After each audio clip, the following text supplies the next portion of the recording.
Within every single highly competitive athlete lies a successful entrepreneur waiting to break out. I have been an athlete my entire life. At 3 years old, I was swinging golf clubs, breaking windows in my family's house. At 4 years old, I began to get on the ice and ice skate and play hockey. And my whole childhood, I played competitive hockey and competitive baseball. I knew from a very young age that hockey was going to be my sport. I absolutely fell in love with the game, and I played competitive hockey my entire life. I played at the highest levels of competitive hockey my whole life. I played AAA youth hockey, Tier 1 juniors, NCAA Division I, and also played in pro leagues with NHL affiliates. Around 22 years old, while I was playing college hockey, COVID happened and hockey shut down, so I started my first business venture selling custom clothes and custom products. And what I realized is this: within every single highly competitive athlete, there's a successful entrepreneur waiting to break out. Let me explain. When I was a kid, all I knew was competing. I would wake up and train for hockey every single day. I would show up to practice, show up to the gym, show up to the games, and show up on the days where nobody else was watching to put in that extra work. Because no coach or no teammate can make me better. The only person that could make me better was myself. But here is what most athletes don't realize. Those same exact traits I just described that allow you to be successful on the ice, on the court, or on the field are the same exact traits that allow you to be successful in business. During my younger years before I got into business, this translated into gaming for me. When I didn't have hockey practice, I was constantly logging hours on the game. I wanted to be the best out of all my friends and all the boys on my hockey team. I was constantly researching the current metas, researching strategies, learning different button combinations,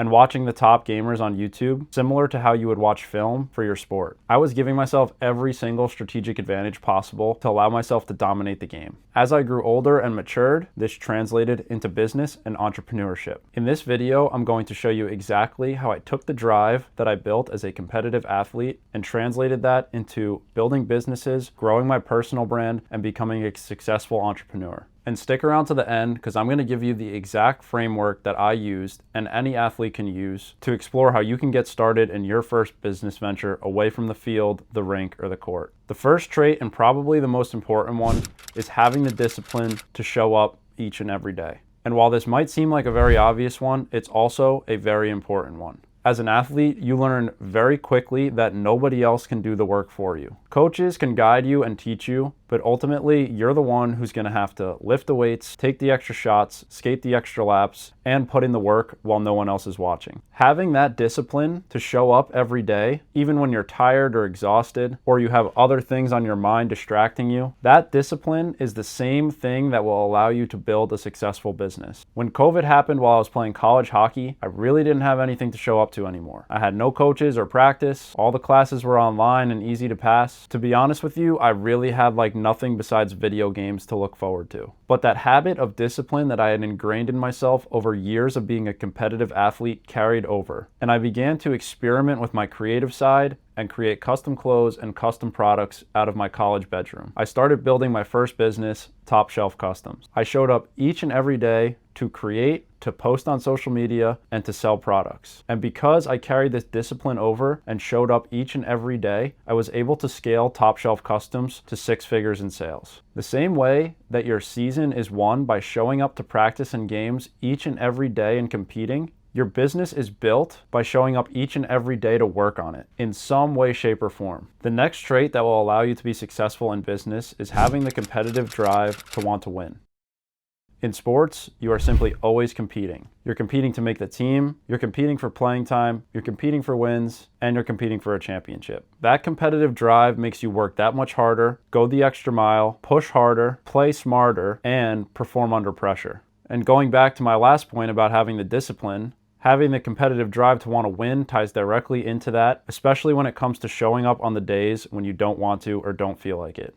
Running a business is no different. When I pivoted from selling custom products into drop shipping, into starting my creative strategy agency, I was competing against thousands of other people that were trying to do the same thing, just like in sports. What allowed me to stand out and succeed was not talent. I was learning as I went, and I was teaching myself valuable lessons along the way, learning from my mistakes and learning from my failures. The thing that allowed me to stand out and win was that same competitive drive I had developed from my hockey career, that I was now living out and exerting through my business ventures. I hated losing in hockey, and I was not okay with losing in business. If a custom product did not come out the way I wanted it to in my head, I would learn from my mistakes, start over, and make it the right way. If one of my ads or one of my social media posts performed poorly, I would analyze it, learn from my mistakes, and create a better one. If a client said no or was not interested in my products or services, I continued my outreach until I found somebody who was. High-level athletes are wired to compete, and if you can channel that energy and translate it into a business venture, you will find yourself naturally pushing through failures and pushing past obstacles that will make other people quit. This puts you a huge step ahead of other people trying to pursue businesses that might not have this competitive drive that an athlete possesses. The next trait that will allow you to be successful is having self-reliance. One thing you learn as a high-level athlete, and I think if you're an athlete watching this, you could attest to this, is that nobody is going to do the work for you. Nobody is coming to save you. You can have the best teammates and the best coaches, but when it comes to game time and you're on the ice and you're on the field or you're on the court, it is all on you. Entrepreneurship, especially in the beginning stages, is the exact same way. When I was running Top Shelf and making custom products, nobody was going to build the stencils for me. Nobody was going to learn different stitching methods or learn how to make higher quality leather pieces. And nobody was going to sew and create these pieces for me. Later, when I went digital and made my agency, nobody is going to do outreach. Nobody's going to land the clients for me. No one is going to push through all the no's until you find a yes. No one's going to build out the projects for your clients. No one else is going to track your financials or build out your business backend. It was all on me and my partner. High-level athletes start thriving when they realize that the game is in their hands. And entrepreneurs succeed when they take full ownership of the process. But here's the key. Just like athletes and a team need playbooks and systems to win a championship, you need a game plan and a strategy to start making motion in entrepreneurship and beginning your first business venture. Let me break it down for you. If you are a highly competitive athlete and you possess the traits that I have talked about in this video so far, here's exactly how you can start exploring the entrepreneur within you. The first thing you're going to want to do is identify your strengths. Similarly to how you know your role on a team,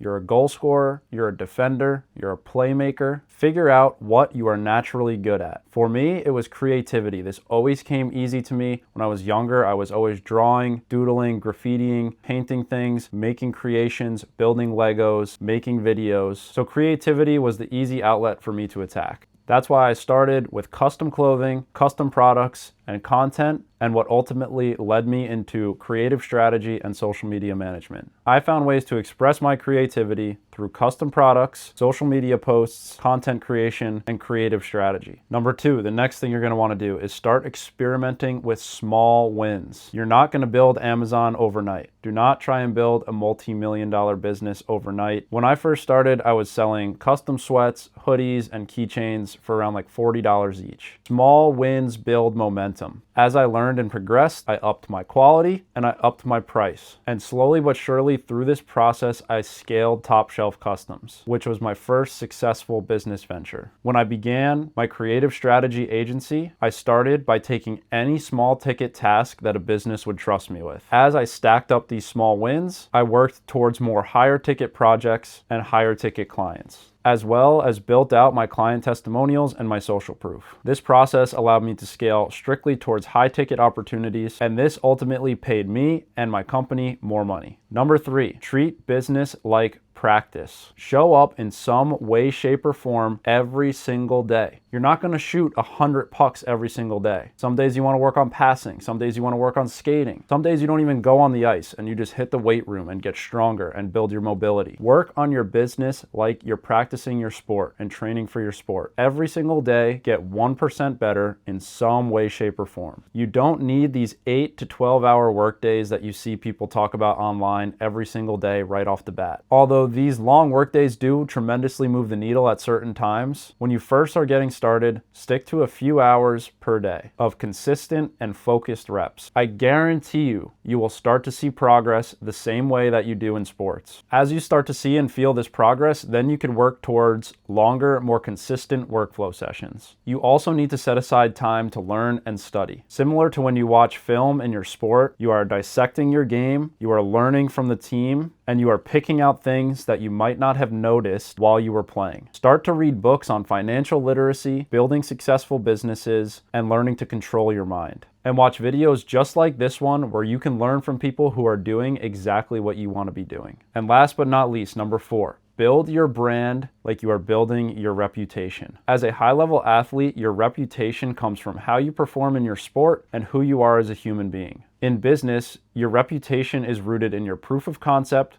your authenticity, and the value that you're providing to the marketplace, as well as the personal brand that is attached to your business, which is you. Post content, let people know who you are, what you stand for, and what you're trying to do. This is exactly how you're going to build out a positive reputation in your space and how new opportunities are going to find their way to you. Now, let's use me as an example. I took the exact same principles and traits that I talked about in this video: a fierce competitive drive, self-reliance, and having the discipline to show up each and every day. And over the course of the past 5 to 6 years, have built and scaled 3 different businesses: a custom product business, a dropshipping store, and my creative strategy agency that I am still running and scaling to this day. And the reason I was able to do this was definitely not because I'm the smartest guy in the room. I nearly went academically ineligible in college, and I think I had like a 2.4 GPA in high school also. The reason I was able to do these things is because I took the exact same traits and principles that allowed me to be a successful, highly competitive athlete and applied them directly to my business ventures. And that's why I could sit here confidently, make this video, and say to you guys that I know with the utmost certainty